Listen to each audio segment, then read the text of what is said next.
Welcome to the Dude Catholic Podcast. I am not your host, Andy Shaggy Korty, here with the co-host, the man who not only teaches your heart, but teaches your soul, Adrian. And the man who, when he sneezes, stop signs move out of the way for him. Nice. Yes. Very nice. Very nice. I like that. Masterfully done. It was touching to me. I felt that. I think I'm bleeding inside my chest. I love it. You might want to get that checked out. Yes, Yeah. maybe after this. Hemorrhage over there. So today we are actually honored with having one of the people that we wanted to have on this show for like the longest time. We're big fans of the art, though we know very little about the comic book industry and that world. Which is one of the reasons why I wanted to have you on the podcast for the longest time. I mean, it's been years since we first made contact about this, and I want to talk about art with you. And then right now that you've actually given us like 2 series already, 2 series worth of ideas, and that's not counting other episodes that you've had a lot of input in without us giving you credit, because we want all the profits of the podcast, all of it. Because that's the only way we can make a living here in California. All the millions and millions of cents. And all the 5-star reviews. Which is funny because one of the all the 5-star reviews. One of the reasons why we weren't able to publish the last episode, I don't even want to say on time because we're never on time. And by we I meant me, because I'm the one that pushes the publish button.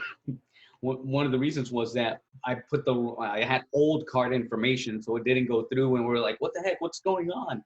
And then like, oh, okay, yeah, it didn't go through. I got the email, and then I got in contact with them, and I'm like, do we still have that same deal, or do I have to pay the full price? And they're like, no. Anyway, big mess, got sorted out. Episode went out yesterday or the day before, and now we're here, ready to talk about Halloween. So we talked about Halloween. Right, 3 episodes. First episode was about how it's not actually a demonic holiday, how it is actually a holy day, because we are supposed to be praying for one another. Then we talked about All Saints Day, which is part of the whole deal. We are wanting to be saints. We want to be in God's presence when we die. And then All Souls, where we talked about Dia de los Muertos for us who are on this side of the world and who are oftentimes misrepresented as, that's all we are. There's 2 kids movies about Mexican culture, and they're both about Dia de los Muertos. And I'm like, you know what? We're more than that. Come on. And then here we are with an actual comic book artist who does that type of creepy Halloween type of stuff. Man, like I want to just kind of give you free reins to share about like where that comes from, what kind of things do you have to tap into within yourself to bring something like that out into the open, because all these stories, they don't write themselves. They have to come out of a creative mind.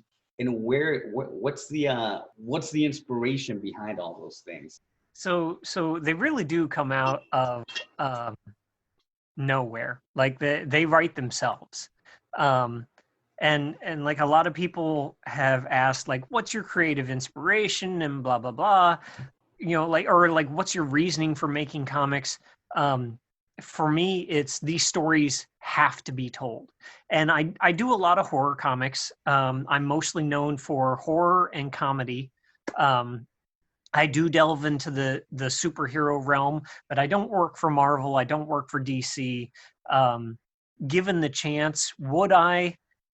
Not really.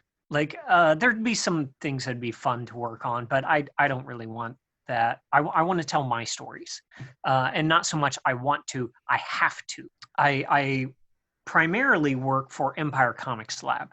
For them, I do a creator-owned strip called The Manor, which is about artists who live in a haunted boarding house. And what could ever possibly go wrong there, right?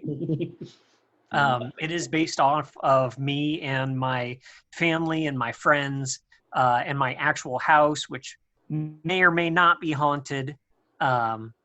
I have friends that won't come over anymore. My brother, like, he doesn't come into the house anymore. He stops at the threshold ever since he claims the ghost tried to push him down the stairs. Wow. That's never happened to any of us. It's just him. So I'm gonna kind of say it's just him, but we've seen things, we've heard things. Like, we'll all be in the same room, and we definitively hear somebody in another room, and we're like, we're all here. The dog's here. The it's just the ghost, But the biggest thing with ghosts or anything like that is how you represent it, and what you do with it. Like, the ghost that we kind of believe is in our house, like, we pray for that soul. They're here, they're still stuck here. They, even if they haven't understood why they're still stuck here, if their time in purgatory is not understood well enough, that like, you need to have others praying for you so that you can move on. You need to make these reparations so that you can move on. That's our, like, that's what we have to do. We have to pray for them, and it's awfully hard when you know nothing about them other than what you see, what you hear.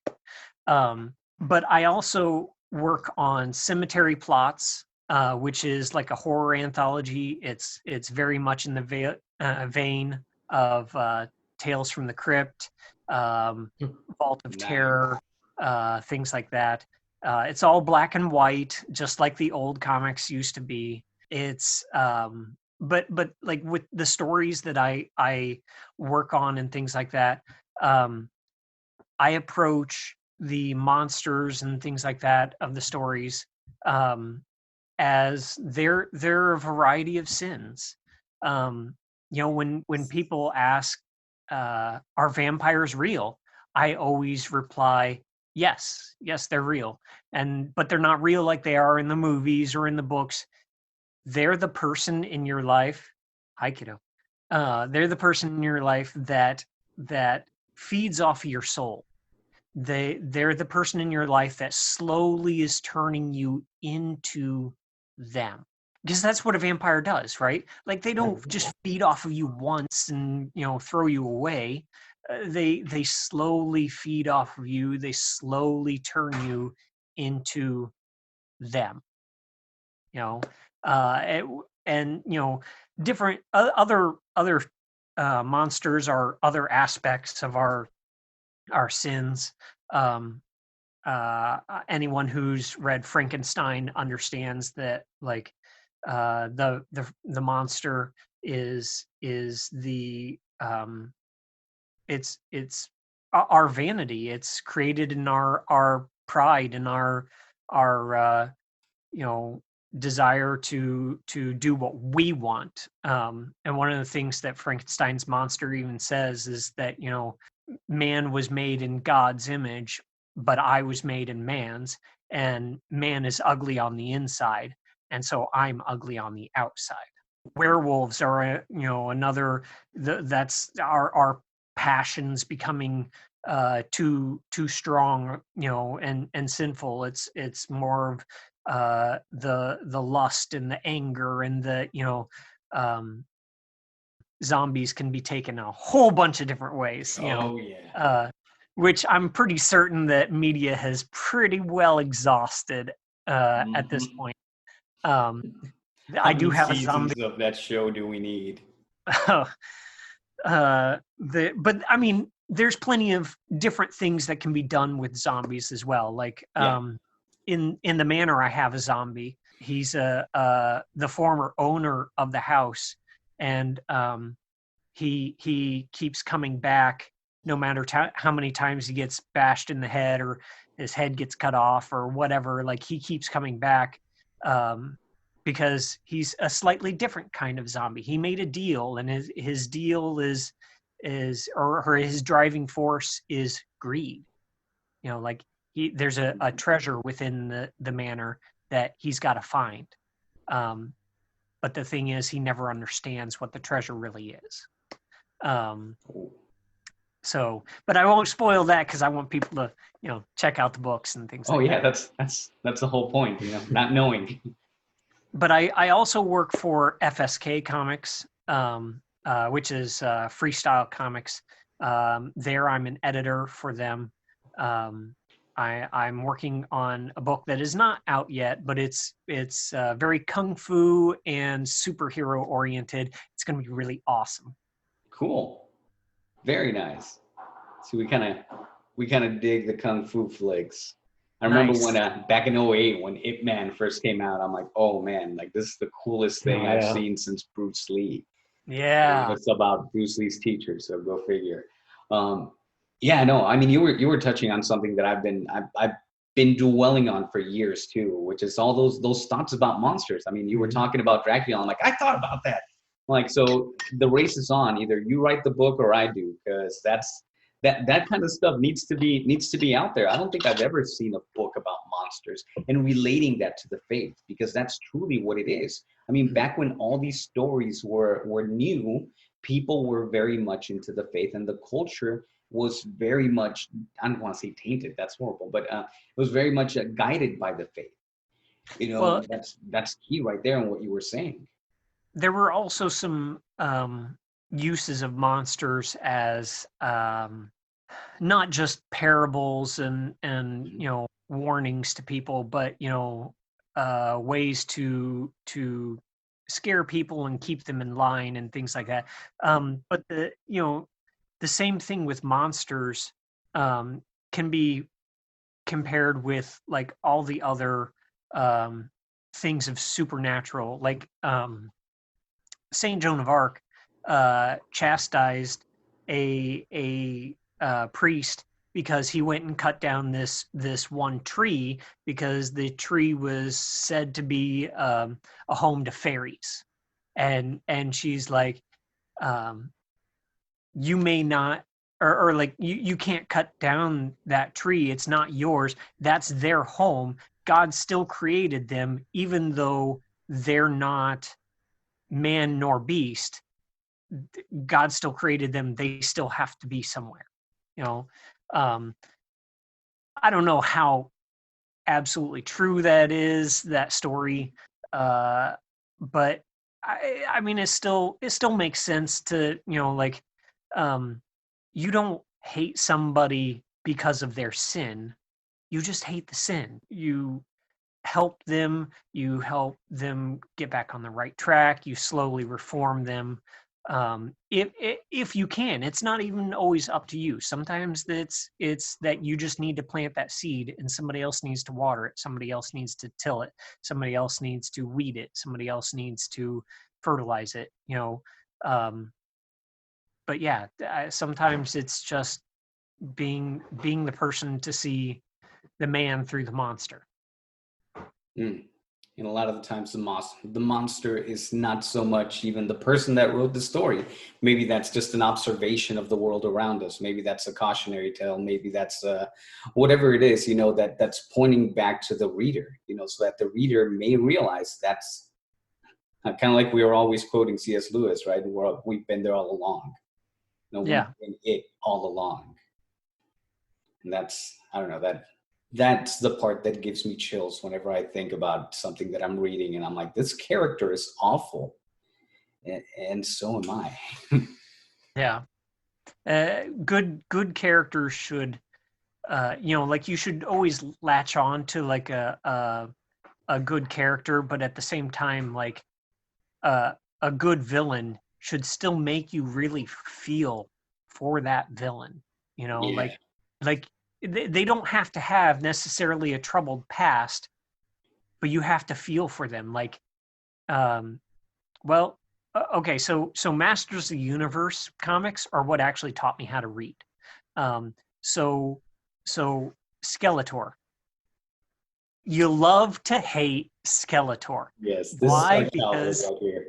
I mean, like he thinking back to the Christmas special, he does the whole I don't like being good. I don't like Christmas. I want to be evil. You know, like That's you so love to hate him.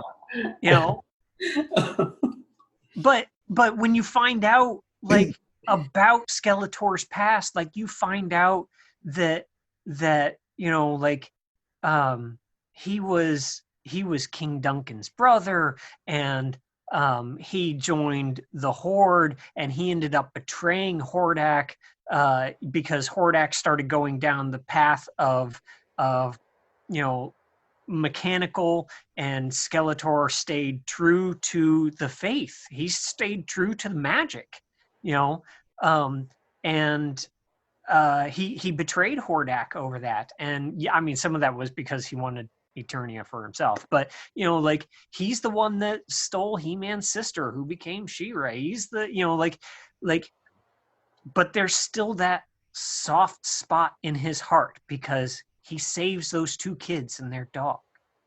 You know, like he has evil intentions, he has evil motives, but you know, he also has redeeming qualities about him, kind of like Darth Vader as well.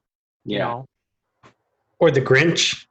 or the Grinch. Or the Grinch. Another great villain. Right? Another Indeed. excellent villain, an example of a villain. My kids I can't frequently recall what compare me his, to the Grinch. I can't recall exactly what happened to him when he was a little kid, and then he just grew up to be kind of a jerk. Well, that's Jim Carrey's Grinch, though. Yeah, Right? that's right. Yeah, That's a radically different Grinch. yeah. Well, maybe not radically. Yeah, I wouldn't But say pretty that much different. Yeah, but Pretty different. You know, it's its own brand of Grinch. just at the end when the big old heart grows, and that actually, and it's kind of corny, but that I remember watching the Grinch for the first time many moons ago, and it's like, man, that means there's hope for everybody. There's hope for everybody. There's definitely hope for everybody. And the part where the Grinch's heart grows 3 times as big, that's called a heart attack. Maybe that's what I'm bleeding inside my chest, man. Oh, still. Dripping a little. No, that's cool. That's cool. I don't want to move too far away. This is a beloved topic of mine. And I haven't even mentioned, you know, the parallels, the difference between like Marvel villains and DC villains. You know, like my knowledge of comic books is limited to that much. You know, the things I noticed. You know, in Marvel, evil is evil. You just defeat it. That's it. But in DC, you get inside the heart of the villain. You know, Yes. You get to see the tenderness that is in them too. And that comes through even in the movies. I mean, one of my favorite villains is Bane. You know, I sometimes speak into a cup and try to do his voice, and it's really cool to see like how when right before he talks about the bomb in that stadium, a child is singing the national anthem, and he says, "What a lovely voice." And you can see his appreciation for innocence and how he's willing to take a beating from hardened criminals to protect that purity, that innocence that is within a child. You know, Yeah. and that's present in all of the characters. Maybe not the Joker. He's just kind of loony. He's the oddball out. You know, he's a wild card, if you may. I think that's the reason why they did that. But all the supervillains have that human side to them. That I don't even know what to call it. That is je ne sais quoi of goodness within them. You know, and that's There's, amazing. I mean, that's part of being human. Even the I'm sure Ramon can tell you. You know, like with prison ministry, like I don't do prison ministry, but one of the other podcasts that I listen to, Every Knee Shall Bow, one of the things that they talk about is prison ministry in there. And like you'll see some of the most absolutely hardened criminals, you know, like they have that soft spot, that weak spot, that human element about them within the monster, and that human element it takes a little bit. You got to just get your little fingers in there. You work a little bit and a little bit and a little bit and a little bit, and eventually a little bit gets more fingers in there, and you can open further and further and further until that you can get to the point where you can rip them open. Or rather, it's not us, it's God that's ripping them open, getting to their hardened heart. I actually told Miguel about this, our brother Miguel, that there's prison gangs, right? So there's the street gangs and the prison gangs. This guy is part of all of them. And he's the one in charge of the I guess one of the Hispanic gangs in there. And one time I heard him talking on the phone, and this dude's tattoos all over the place, and he's the shot caller. I heard him talking to his little daughter, and he hadn't seen her in 3 years, 4 years. Completely different guy, very vulnerable. And this guy looks like a wolf in real life, like in person. But when he was talking to his daughter, and then I happened to walk by him, and then he made eye contact with me, and then I kind of looked away out of respect, like, this is not my conversation. He didn't bring it up, but he pretty much thanked me next time he saw me. And he said, "Hey, thanks for everything that you do, man. I appreciate all your discretion, and I can tell you're a good dude." I was like, "Yeah, God bless you." He doesn't like God because he's got the devil horns here and all the horrible, horrible things he does in there. But, to your point, like even some of the worst offenders have still that bit of tenderness that nobody's supposed to see. And I just happen to stumble upon that. So it's interesting that you you bring that up. Well, I will definitely be praying for that dude, keeping him in my prayers, because there's that hole, there's that little weakness that we can get our fingers in there and we can pry it open so that God can get to his hardened heart. Yeah, hopefully there's a lot of opportunity from there. A lot of opportunity, absolutely. I'm sure. I'm kind of hesitant to bring this up, but why not? What is this about? Because you hear this all the time about the darkness. People's darkness coming out. Whether it's oh man, I can't remember his name. But the guy that played the Joker and how that darkness kind of took over and whatnot. How much of that is true in your writing process, and in your field of work? I'm not just saying specifically you. If you don't want to share anything about that, that's fine. But just kind of speaking generally about it, how much of that is true in what you've seen in your field of work, not just with yourself, but with other writers, other artists? Like how much is that, and at what level do you say, hey, maybe this is not a comic book thing. Like maybe you should take this outside, for professional help. There's for first, let me speak on comics, comic creators in general.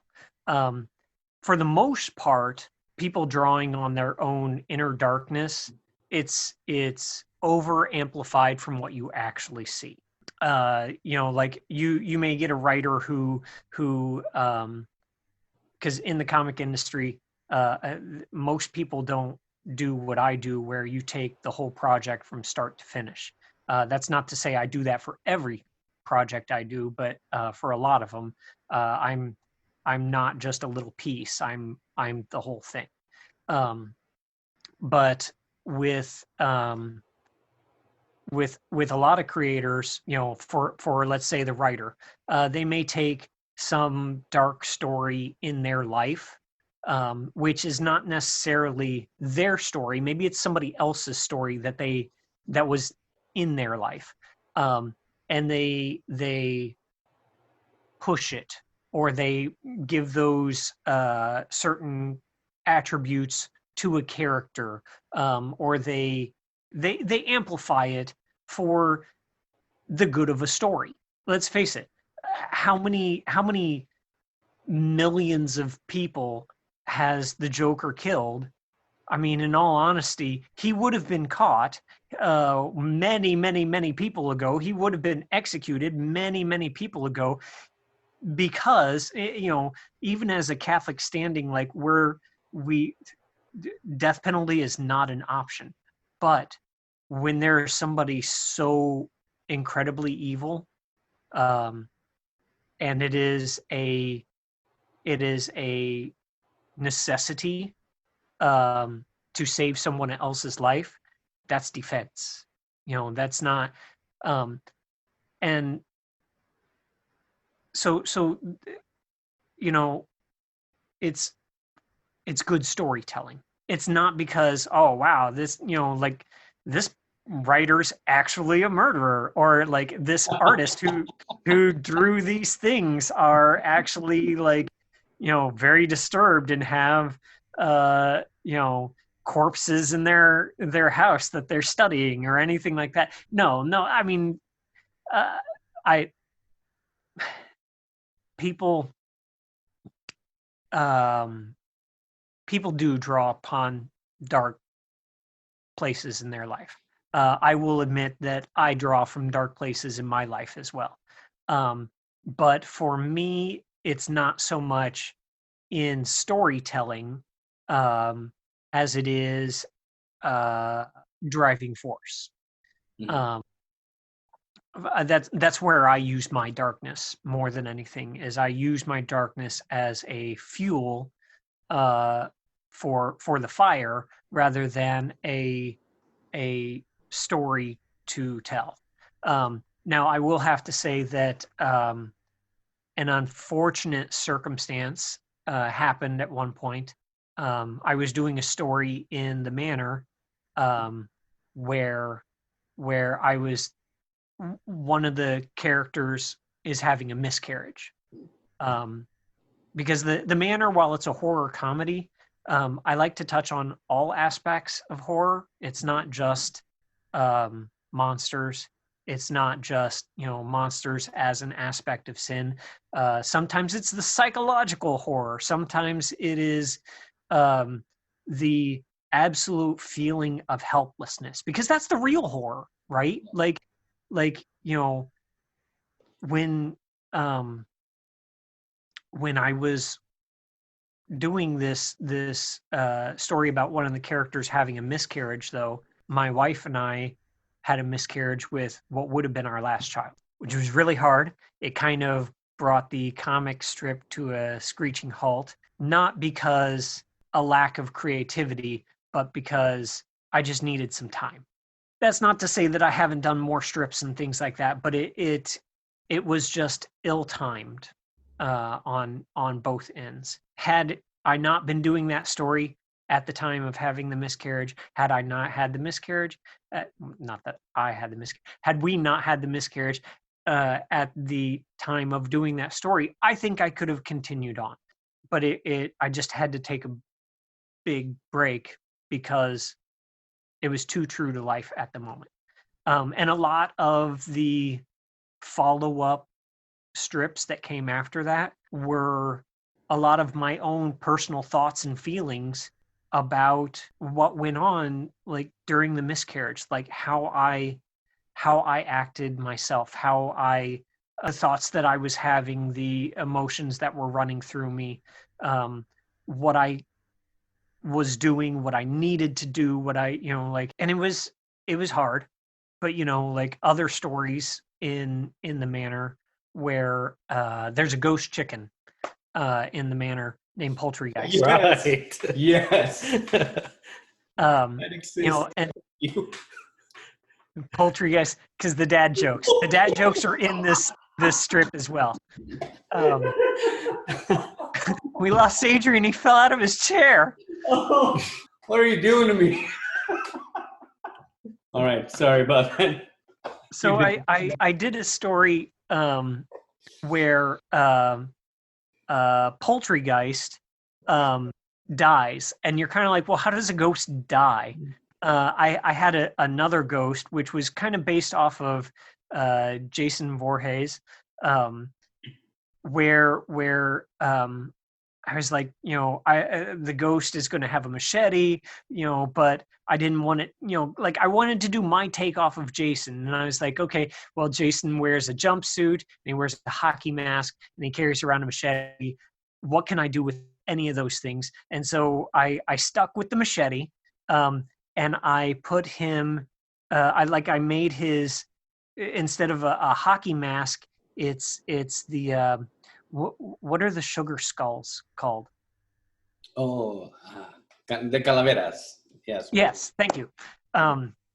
It's been a long time since I took Spanish, and I did not do very well. So I've also taken Latin and German, and I didn't do well in those either. So, but so I gave him like the sugar skull instead of the hockey mask, because the hockey mask kind of has, like the little red triangles and stuff on it. And I was like, oh, I can see it. Yeah. And it kind of works with the machete, and then instead of a jumpsuit or a mechanic suit, I put him in a mariachi outfit. Nice. And I called him, and I'm probably going to mispronounce it because, like I said, I did terrible in Spanish, but peligros, dangerous. Dangerous, peligroso. Mm. Okay, so I anyway, that ghost is actually sent on a mission. Like the intent was to go kill somebody. Like he unfortunately he's being controlled by some chupacabras. He's sent to go to go kill this one particular character, and Poultrygeist gets in the way. Like Poultrygeist is actually trying to push him back. Poultrygeist is for all the trouble that he makes in the manor, he's actually a good guy, and he gets his head cut off. So he's a chicken with his head running around his head. Anyway, so but that's Inception that's level. layers right there. Layers. So he just melts into this puddle of goo, and Shaggy, the character that's based off of me, is like crying over Poultrygeist being dead. And so like what you don't really get from the story, because I don't like come out and say it, is jumping from Christianity and Mesoamerican characters to Greek mythology. There is death. Well, there's sleep, and then there's death, and then there is soul death. So like when you were in Hades, the dreamland was actually part of Hades. Like it was just the realm of the dead. It was not so much like hell. Yeah. But hell was, or a hell-like place was still a place in Hades, but it was a place where no one wanted to go because it was soul death. It was, you don't ever come back. You are completely wiped out forever. It is the void. It is nothingness. It is an area which, jumping back to Christianity, is an area without God. It is hell. So that's what, that's where Shaggy's coming from. He's worried that Poultrygeist has gone to hell. Because what happens when a ghost dies? Well, a ghost is already dead, right? Ghost is still the soul. It's attached to the house in some way, shape, or form. It needs to be prayed for. But what happens when a ghost dies? Did it go to hell? Did it go to heaven? If it went to heaven, it would have passed on. But this is death, So like he's sad because he's worried about this soul, and that's, I guess, something that we don't worry about often enough, is not just the souls in the afterlife, but these souls that are stuck. The souls that are in purgatory, the souls that that um, have not made it to heaven, the souls that unfortunately do get damned to hell. Well, that was layer upon layer upon layer upon Did I comedic answer the relief question? upon another layer with another layer. It's kind of Wow. like an onion or a rutabaga. And you can help me with this, Agent, but when we pray the rosary, what's that after every decade? When we ask for the souls in purgatory? The Fatima prayer. Oh my Jesus, forgive us Yeah. our sins, save us from the fires of hell, lead all souls to heaven, especially those in most need of thy mercy. And I'm so selfish that I actually pray that also, not only for our dead, but for myself. Because when you were talking about the darkness, about your darkness, again, I'm selfish. I thought about my darkness. And I get used to hearing a lot of things at work from the people that live there. It doesn't bother me, not one bit. But one time I got called a brown devil. And that's what bothered me. Because because I had not been a confession in a while, and it showed. Yeah. And I need to go myself. Yeah. I got to call that. Now. And that was bad because I started acting like a brown devil. Who you calling brown devil? Oh man. Yeah, but yeah, I just wanted to bring that up. I'm interrupting the layers. I just no. I think you're layer. flowing with one of those layers, and I think we're all kind of in agreement with you. I don't think there's anyone listening. Speaking in another layer here, I don't think there's anyone listening that can't say, you know what? Yeah, that's been me. You know, we've all. I don't know. I think we can all identify with that at some point in our lives, and we can all identify with that darkness. And and one of the dangers of asking that question is that, when I asked about the darkness, I think I understand that most people, when they're writing, it's more like they're feeding off of something else. But when people do what you did, when you bring that pain out and you put it in those pages, people can feel it. Like people can feel it, and I noticed that when I was really young. I mean, music has always been a part of my life, and I told Ramon about this song. I didn't know much about Led Zeppelin or anything like that, but I knew that I liked their music, and there was this one song called "All of My Love," where he's just, I'm like, this is beautiful, but what? As I was listening to it, like I was almost in tears. I'm like, what the hell happened to this guy? Like, what happened? Like, whether it's that or Rain Over Me by The Who. I mean, there's just so much beauty and so much raw pain. It's an open wound and with a melody. It's an open wound that's popping out of that page when you're reading it, when you're looking at art. And sometimes as a reader, as a listener, as a fan, like you're looking at that and you're like, what's happening? And why is it having such an effect on me? And then when I told Ramon about that song, he's like, oh, yeah, his son died in a car accident. And like his wife left him and he was sick and all this stuff. And I'm like, whoa. All right, that makes sense. Yeah. And it's just all that stuff that's communicated through that medium. And I'm like, wow, that's everywhere. Yeah. And a lot of people will say, like art without pain is just, bland and blah. But at the same time, like there's been plenty of songs where a musician will write a piece for his wife for their wedding day, and like it makes you cry because like it's so beautiful. Well, we don't show it because we're guys, but like we're men. It makes if you cry, you cry. I'm probably the last person that should be saying, like, we're men, we don't cry, because like I'm totally like I'm the one in the house that goes around like hugging everybody, and my kids are like, get off me, Dad, get off. But yeah, like I'm right there.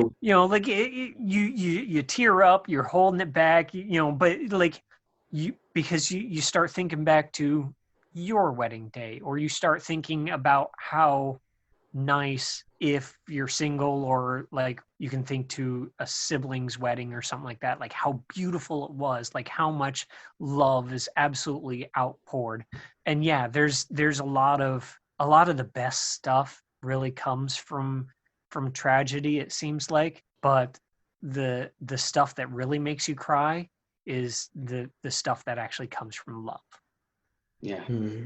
that hit me. Couple of things, man. I'm just gonna throw these out there because I don't talk about my personal stuff enough on the podcast. I don't think.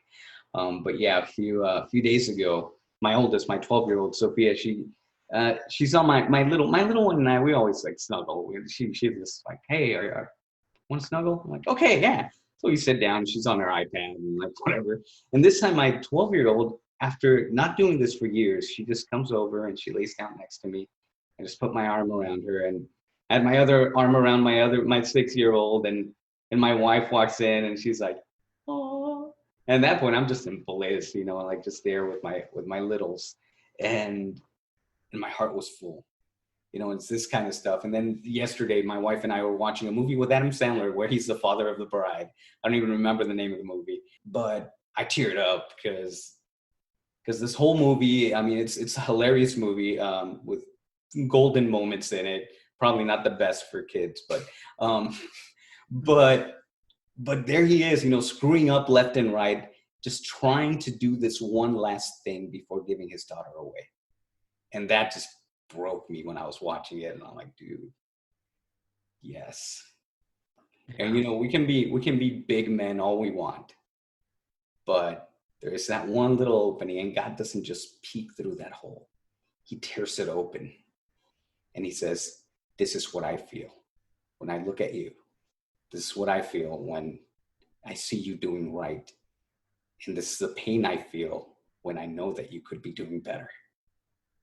All this stuff, man. See what you did to us today. That's kind of a big deal for us that you were able to join us. So we appreciate your time. And I know you have the families right there, and you still, said we're going to dedicate some time. And we really appreciate you coming over, man. It's awesome. Not a problem. Thank you guys again for having me on, because like I love listening to you guys. Like in all honesty, you guys have gotten me out of some like really dark times. Like I've had some really bad moments. And like I'll just listen to you guys and just go through like a bunch of the podcasts. And I know that you've said on several episodes, we are not your therapy. We are not your psychiatrist. We are not your whatever. Go seek help. But really and truly, you guys have gotten me through. Like you guys talking about God, white belt Catholicism, the David up against the Goliath. But here's the thing. David still became a king. He still rose up. He wasn't white belt anymore. He became a black belt. We're going to get there. And, you guys got me through some dark times. Hopefully I can get people through other dark times. And, you said we've been going for an hour. I just can't seem to let it go. I'm sorry. That's just a sign that we're going to have to do this again. We're going to have to do this again, and soon too. Yeah. Please. By all means, guys, I'd love to be back on. That's absolutely great. Yeah, for sure. All right. So you want? I think you should sign us off. So we're gonna let you do that. And by the way, the whole "we're not your therapy" thing is just that we don't want to be sued. We totally want to be your therapy. It's just that we don't want the lawsuits. So pray for us. We'll pray for you. Ferro Acquitur. Yes.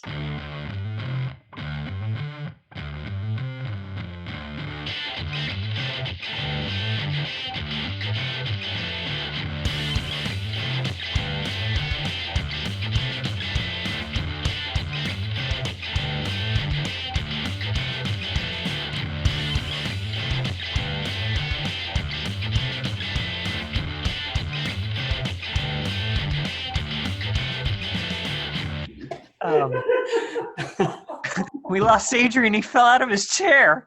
Oh, mercy. Oh, what are you doing to me? That's funny. Poultry. So there's a few. You gonna be okay? Give me water. Oh man.